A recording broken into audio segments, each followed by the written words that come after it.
really, really excited to have you here because, you know, it's not, let's start over. It is true that adults still learn. And so we are talking a lot about lifelong learning, and that may be something that you have heard about before with entrepreneurial training that you have done in other places besides here with us. But it's something that Linda and I and our other favorite co-host, James McFadden, who may show up today, have heard a lot about because we spend so much time at CEO Space, which is a cauldron of learning. So we're going to dive right in because we know you don't have much time. It's Monday and you got to get your week up and running. So the first thing that I wanted to do for you guys today is show you something. So cross your fingers that this is going to work because, you know, I'm an over 50 person. And that means that technological challenges come up. But there, you should be seeing my screen. Linda, can you tell me if you're seeing it? Correct. Good. Okay. So this is something I stumbled across last night, and I wanted to show it all to you just as the beginning of topic. I'm not sure who Rob Brewer is. This is his blog, and this is a post that was on it. So it's about reading in particular, and learning has a lot of reading, at least in my opinion. The thing I want to 5% of people over age 16 last year. 70% of prison inmates score in the 2 lowest literacy evidence, and I'm going to come back to you now if I can make it work, that reading has a huge impact on your life, and of course to me reading is correlated with learning. So in a prior life I spent a lot of time working in nonprofits, and one of the things we did a lot of work with was children birth to age 5, because pretty much if you do things well in those first few years, you can set a kid up to do really well for the rest of his or her life, even if things aren't so great after age 5. And part of that is reading to them. And there is evidence if you have 20, just 20 books in your house, which maybe I have 20 right there, yay, in your house when you have a young one in it, a little baby, a toddler, a 3, 4, 5-year-old, if there's 20 books in that, going to stay in school on average 3 years longer. Just because of that, if you spend time reading with your kid and learning with them. And now I don't want to go on and on about that, but the reason that I'm bringing it up is because when I first researched this subject, I came across something that I think maybe all of us have heard at some time or another, which was a bigger, more startling statistic, and it said 42% of college graduates never read another book again after they graduate from college. And that's one that I just couldn't stand, and I wondered, what do they do if they're not reading? What the heck ever for the whole rest of their lives? So I traced it down, I tracked it down, I followed it a little bit because it's a statistic attributed to a group called the Jenkins Group, and it turns out that it's not verified. So yippee! And I'm bringing that up because that's one thing I learned yesterday, and the whole topic was, what did you learn yesterday? What new thing did you shove into your head that wasn't there before?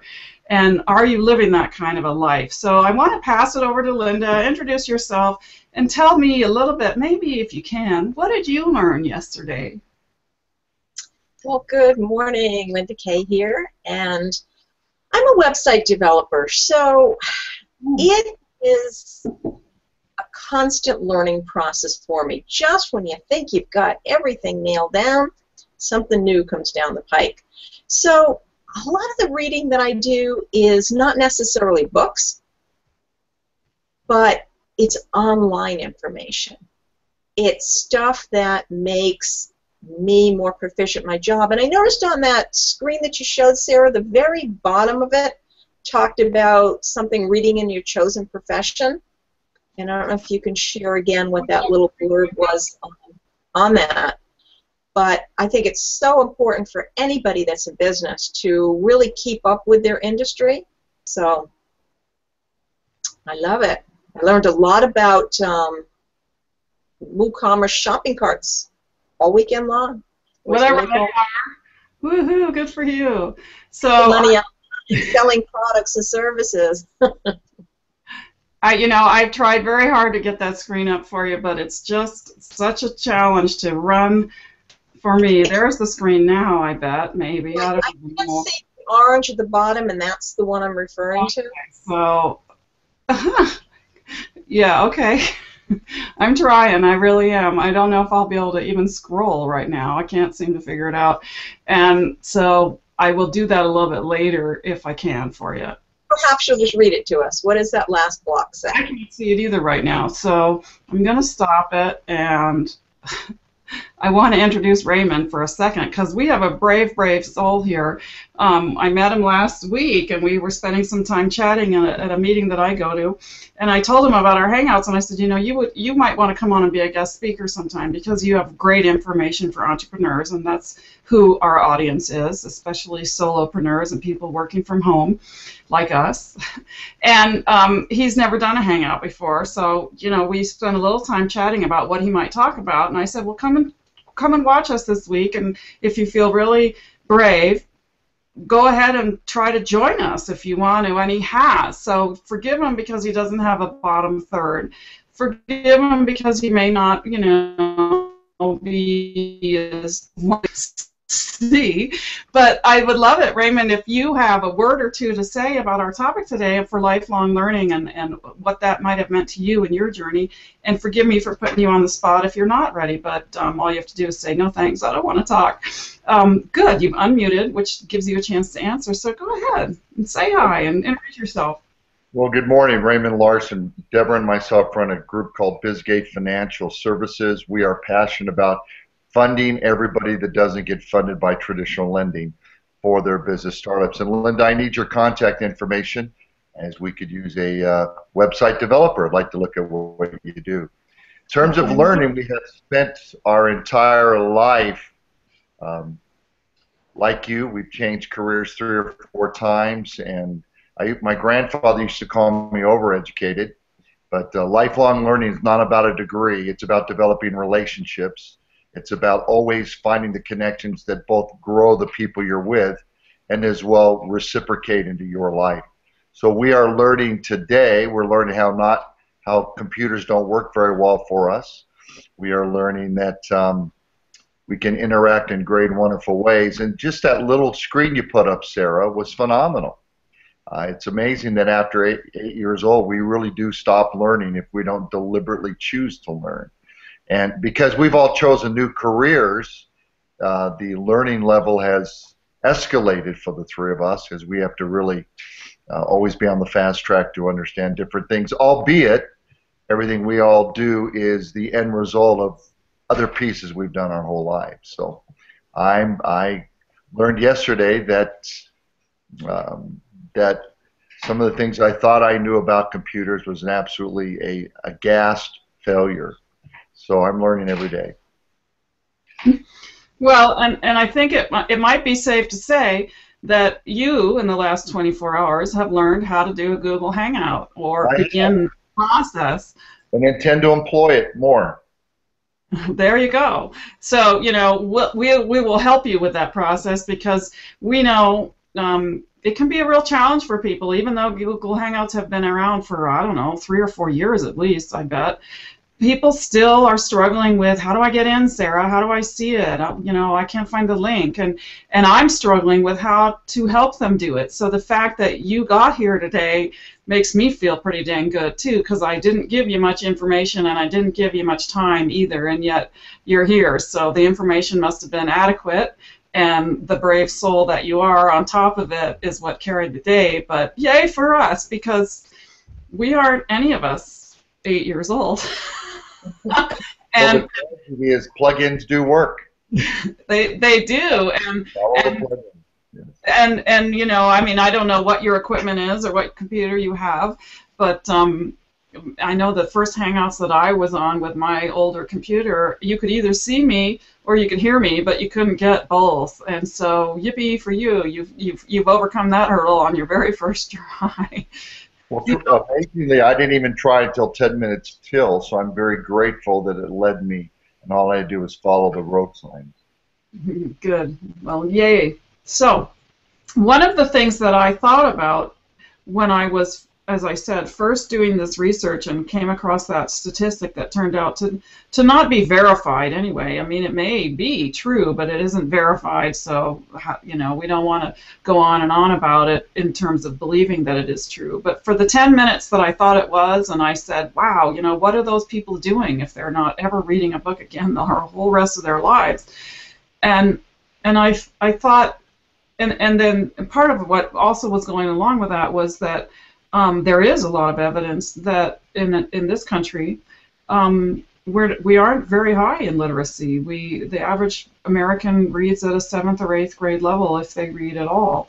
And so there is some stuff going on there that to me is kind of concerning. But what I thought it was, and I think you touched on it a little bit, Raymond, at least in part, is that some of us make a decision that we're done learning, and some of us make a decision that we are never done learning, which is why I picked that wonderful quote that's on the graphic today for the Hangout from Mahatma Gandhi, which was, live as if you're going to die tomorrow and learn as if you're going to live forever, or something like that. I mean, I love it because to me there's always more to learn, and I like learning, and I want to be a good learner. And I learned a ton yesterday, as I said, just trying to figure this piece out. And I'm just wondering, what do you think? I mean, do you know people in your worlds that aren't learners, that don't learn, and why do you think they are that way? Or have you thought about it? And Linda, I'll go to you because you're my co-host first. Well, interesting thing, yesterday I met with this woman, and we've been trying to develop her website for a little while now. And I said, look, you have everything you need. I've given you all the access you need. And she says to me, you don't understand. She says, it makes my brain hurt. She feels that she can work with her hands, but when it comes to learning, that she's never been good in school. She has never, enjoyed academics and reading and learning. She just wants to work with her hands, and she's good with that. She's happy with that. So I suspect that she is not the only one. That although we have a passion for learning, and especially if you're a business owner, you've got to have a passion for learning. But some people just enjoy working with their hands, and they're good at it. So I am so glad you brought this, because today. It points to the focus that all of this information that I've just shared with you is all about reading, as if that's the only way to learn. And I'm thrilled that you brought it up, because I know it's not, and I don't want anybody to think that I think that it is. I mean, you can learn from a video like this. There may be a tidbit that you'll pick up, I hope there is, that is going to educate you and grow you and stretch you, and that's what learning is to me. It's being curious and investigating and being open and being willing to stretch and try something new and do something hard. And one great way to pass information along from one person to another is through reading, through a book. I mean, before we had written word, we really, it all had to be verbal, one to the other. But we know that many people learn through kinesthetic, is what, they have to touch, they have to feel, they have to do it. So this woman, if you're talking about website stuff, I bet when you sit next to her and let her type on the keyboard,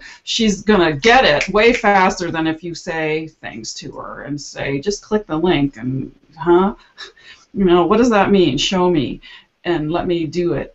And then that's how she'll learn it, but she can still learn. And so, then again, it's a choice. And I can't imagine not wanting to learn new stuff and believing that you've already learned it all. I mean, really? And especially now when there's so much changing so fast in the world, for those of us who are still interested in having careers and earning money and supporting ourselves, which I kind of think is everyone, you got to keep up or you're going to be left behind. So I hope that the different learning styles can be taken into account, and reading is maybe overemphasized in these studies, because maybe it is reflective of, and I don't know, the breakdown of other kinds of learning styles that we have. We have a low reading rate maybe that's okay because we have a high rate of kinesthetic learners. I don't know. And the other thing, too, Sarah, is that, with Audible, books on tape, I mean, it's absolutely amazing. You don't have to read anymore to get that transfer of information that are in books. So I think that's a tremendous program. I know we've kind of talked about using drive time before to take advantage of learning additional information, but for those people that don't want to read a book, listen to one. There's so many different subjects out there. Yes, and it's good for you. So that's a whole nother piece, that people that are using their minds, and it's not just growing them by trying to learn and thinking and that sort of stuff. It's good nutrition and it's exercise in a big way. But those people live longer and have a better quality of life, which I think, again, isn't that what everybody wants? But maybe I'm wrong. Ray, would you like to dive in? Do you have a tidbit you're itching to share with us? Well, I think you're doing well in all your descriptions. However, Western culture is linear. So we learn with the goal of the end result, where other cultures, especially the Hebrews, believe that life was a circle and everything worked together. So we're very driven by end results. The other thing is, well, all we have to do is turn on the TV and we get what we believe is the important data of the day. So it has slowly dulled our capacity to search and research and seek out, because everything we hear and see on television we assume is accurate, and that becomes our information stream that is now compounded by a computer where you can get on and read in just a brief description what took us probably days, weeks to discover through careful, intuitive thought. So we become partly lazy because it's all, in our opinion, and our kids are raised up it being delivered to them. Takes the adventure out of it. Well, I'm going to object to a minute of the use of the word we, because I don't think any of us are in that we that you were talking about, and I think you meant that. Yes. There are people out there that might be like that, but it's not necessarily us. Am I right? Correct.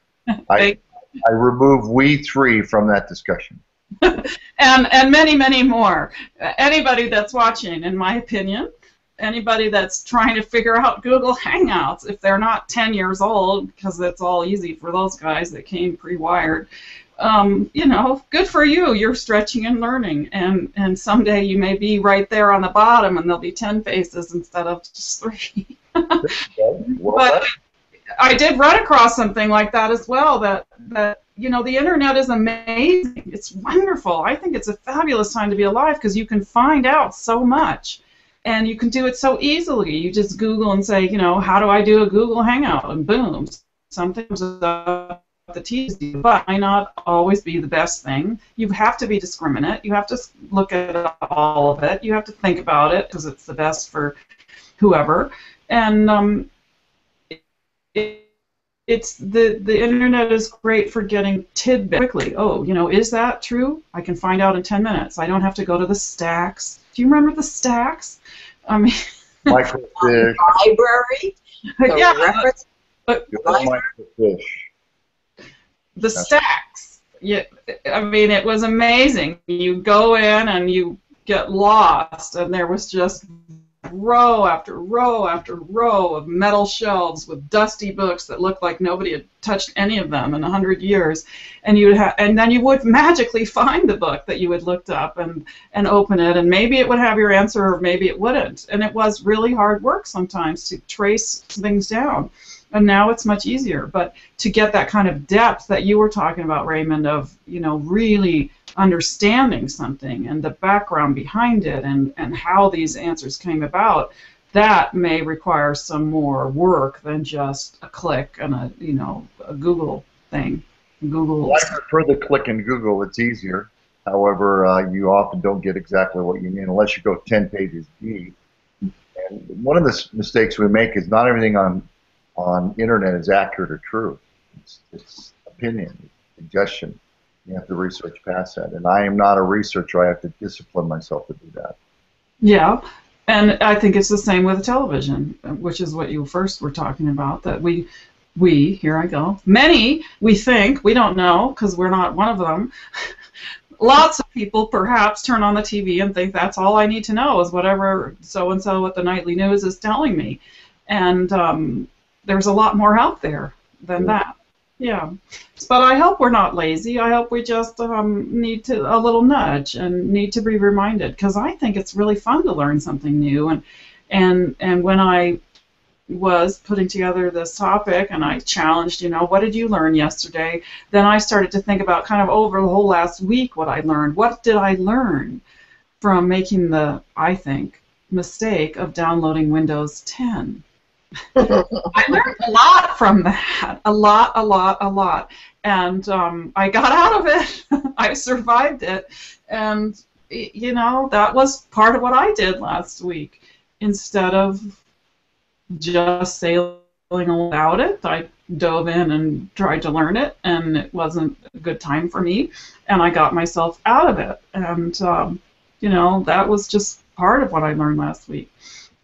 So how can we help our viewers become more learning-oriented if they are getting excited by our conversation and deciding that they want to do that? What would you suggest, Linda? Sarah, when it comes to learning about your industry, and especially for me about technology, I have found such a tremendous value in YouTube. When YouTube first came out, I thought, oh my God, how ridiculous. Who wants to see some of these foolish things? But you know what? When it comes to technology and learning, I have discovered that YouTube has a lot of training videos out there. And the interesting thing is, when it comes to web development and whatnot, some stuff is very tedious, and you have to sit down and you follow instructions step by step by step. But wow, when you can crank into a YouTube channel and they lay it out for you and they show you boom, boom, boom, do this, do that, it is tremendous. I even used it as a supplement when I was teaching website design.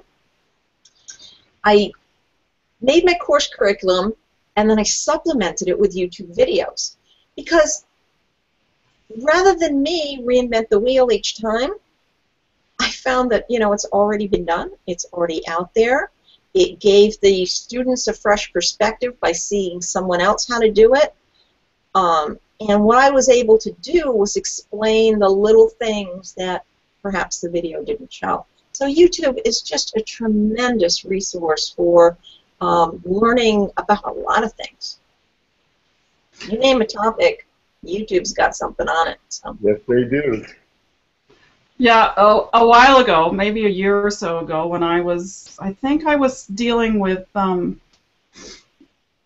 trying to replace a light fixture in my house, and I used to have 5 or 6 do-it-yourself books. Obviously I like books, and this is just a drop in the bucket of the number of books that are in this house, and yay for me, I got rid of a lot of books in the last few years. Clutter. But I'm a book person, and I come from a long family of that. At any rate, so the book was a little bit dated, and I did a Google search and found a video on how to do lighting and how to, okay, now you need to do something with the little box. And I mean, there was just one after the other, and I began to say, Google is my dad. Google's my father. It can teach me all the stuff my dad couldn't teach me, and certainly can't now because he's not here. It's really cool. So I get it. And YouTube is my dad. That was how it felt to me, because I could get the answer I needed, and the books I could get rid of. And that's a nice thing, as we talked last week a lot, or 2 weeks ago now, I guess, about making space for yourself, a comfortable space, and not having too much clutter was part of that. And that is, it's nice to get rid of things that you no longer need, because you can find them so quickly and easily. And the books that you choose to keep are books that give you pleasure to read, or can do that in depth that Raymond was talking about a minute ago. I want to add one more thing, and we're almost out of time already. But is there anything, and I'll shoot to you, Raymond, if it's okay, is there activities that you deliberately do to stretch your brain, to keep it growing, My wife is laughing in the background. Okay. Does she keep you entertained? Uh, no, she just laughed because it's a tough question. One of the things that Deborah, my wife, and I have developed is question asking. When we meet people, we grow a lot by discovering who they are, ask them questions about their day, what they're doing, what unique things have been added to both their personal lives and their career paths. You learn a lot by listening more than talking, and I do a lot of talking, so I'm learning the discipline of listening. And it's very valuable to me. Just listening to you two ladies has been voluminous for me. Wonderful. And I can also deem or discern your motivations and perceptions by the way you present yourself. So you learn by listening. Well, I certainly agree with that 100%, and that's a whole other 10 hangouts. The power of listening is one of the things that I believe in hugely. I think if we all were good listeners and we really did listen, we wouldn't have any war or any of this other stuff we don't like at all anymore, because everybody just wants to be heard. And we're often so busy thinking of what we're going to say that we aren't listening. So yay for you for stretching, because that's a real powerful one. How about you, Linda? Is there something you're doing every day? Stretch your brain? You know, the last couple of years have been a lot more interested in healthy eating and nutrition. It's just not something that I learned over the years. I grew up in the generation where, you know, you open a box, you open a can, you throw some things together, it's done for you. So a lot of research lately that I've been doing is through my cell phone. I talk to this thing, and it spits out recipes and tells me what to buy at the store. I mean, if you don't talk to your phone, you really should. It's pretty awesome. It's a wealth of information. They're computers now. That'll be a new one for me. I haven't been talking to my phone. I've been using it to talk to other people, because that's what I thought a phone was for. So good for us. We have some ideas, and one of the lists that I came across, you know, we talked briefly about exercise. It's hugely important for your brain, for the health of your brain, which is not so much the topic today, but you know, it's pretty hard to learn anything if your brain doesn't work. So we want to keep it healthy, and exercise and nutrition are really important there. But the other thing is doing new stuff, trying something different. Picking up a book, you know, it's great to read about your field, but read about something else once in a while too. Don't just always do that. Read classic literature if you never do. You know, whatever your books are, mix them up. Don't always stay in the same genre. And then, you know, go out and do something hard that you've never tried to do before. Write all day with your left hand instead of your right, and see what happens to you if you happen to be right-handed. Those are all things that will push you and stretch you and grow you. And when you conquer things, when you figure out how to get rid of Windows 10, it feels really good. And, you know, that's part of what learning does for us, and that's why I was so amazed by the statistics, inaccurate that they were, thank goodness, that people aren't actively out there learning it, at least when it comes to reading. I just was like, come on, how can you stand to be on the planet for another 50, 60 years and not ever learn anything new? But I think we've all decided that they probably are learning, they're just learning in different ways, and they may not be as aggressive about it as we are, and they may not see the value of it. And this time, you need to stay ahead. If you want to stay relevant and if you want to be able to earn income, you've got to be paying attention to what's going on in this amazing computer world that we're in, or you will be left behind. And I think that's a sad truth that some people still, unbelievably, have not figured out. So yay for us that we're here doing this, because we've stretched our brains. It's 8:31. We're all done because we know you out there, you've got things to do. So we're going to wrap it up. We'll have Raymond say goodbye and give his contact information if he would like to.